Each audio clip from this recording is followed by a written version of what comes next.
My name is Shae Cohen, and I did my TED Talk on neurodivergent students in early education. So to get things started, just a little introduction.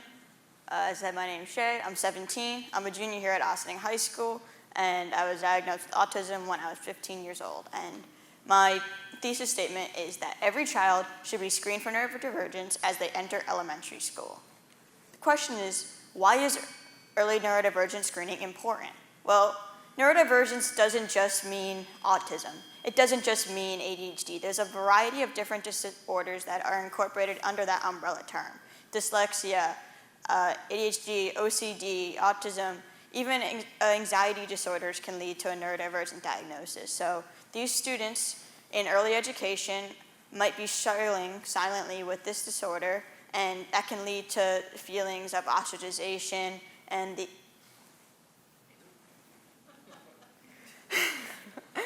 and feeling separated from their peers, unable to be able to build these foundational skills that neurotypical students are developing at that time.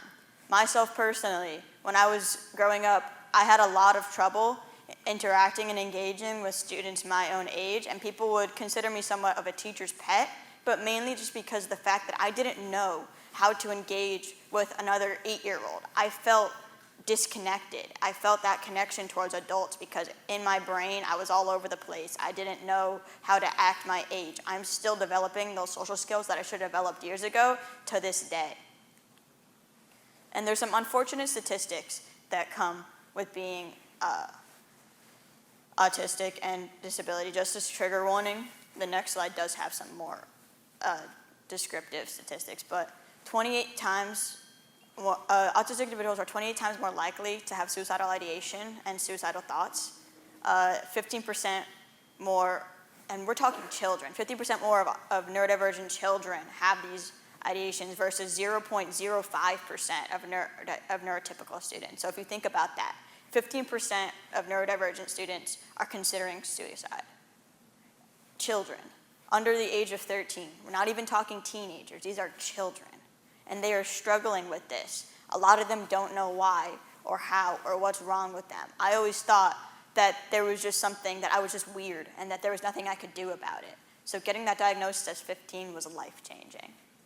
Neurodivergence also can lead to a lot of anxiety, which can lead to individuals being driven towards taking drugs and alcohol as a coping mechanism.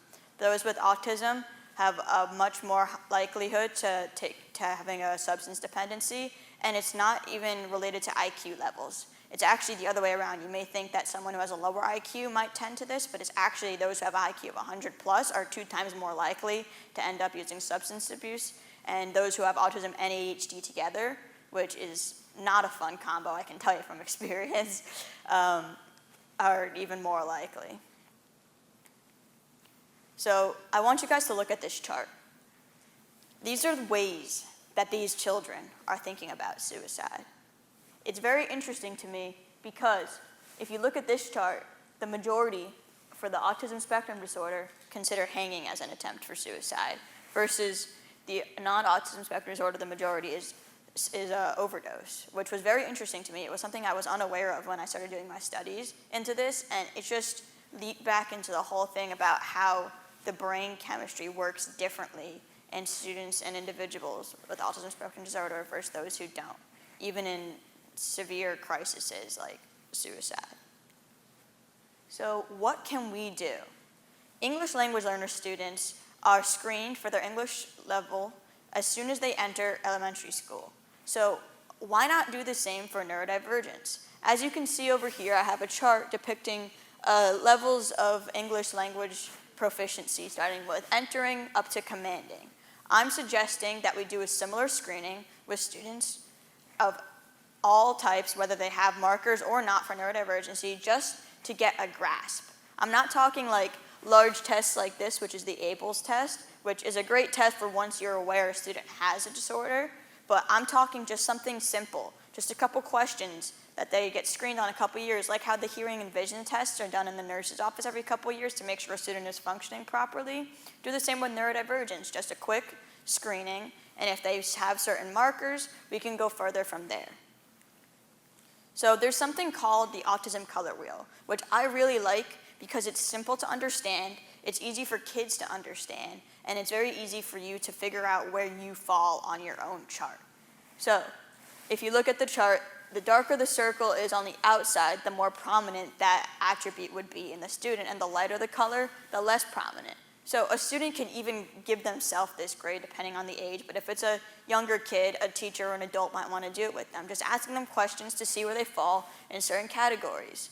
Obviously for nonverbal communication or things like stimming and meltdown, it might be more obvious to the eye, but depression, anxiety, social skills, sensory processing, these are more of the invisible struggle that a lot of neurodivergent individuals struggle with. The components of the UDL, which is the Universal Design for Learning, is something that I think all educators should incorporate into their classroom, regardless if they have students with neurodivergency or not. It's just an amazing way to make sure that everyone in the classroom feels connected. It includes representation, engagement, action, and expression, which are 3 core skills that every student should have the ability to build in their classrooms. There are some programs that do this, but what I'm trying to do is push this to be in public schools. Adults and parents shouldn't have to pay for their kids to receive equal education that their neurotypical peers would receive. So the Eden 2 programs and YAI do a great job, and they're both located in New York, but these programs could help the public school district as like a baseline about what we should be doing as well. So I have some other voices here. Over here is a quote I have from Jessica Giagrande, who is the Director of Student Support Services in secondary school. She says, "The concept of neurodivergence is moving us in the direction that everyone learns differently, and we have to incorporate that into our practice, regardless of the screening or diagnosis. We need to be prepared to teach the whole spectrum. Because we are moving into a world where neurodivergence is becoming normal and accepted, we need that to be the fabric of our society, because that would help everybody. We can't use the concept of neurodiversity to harm other people. It needs to become a term that includes other people, not to other them, because everyone has a right to feel safe and included." So just to wrap things up, some possible tests to run, like I was saying before, is using the autism color wheel.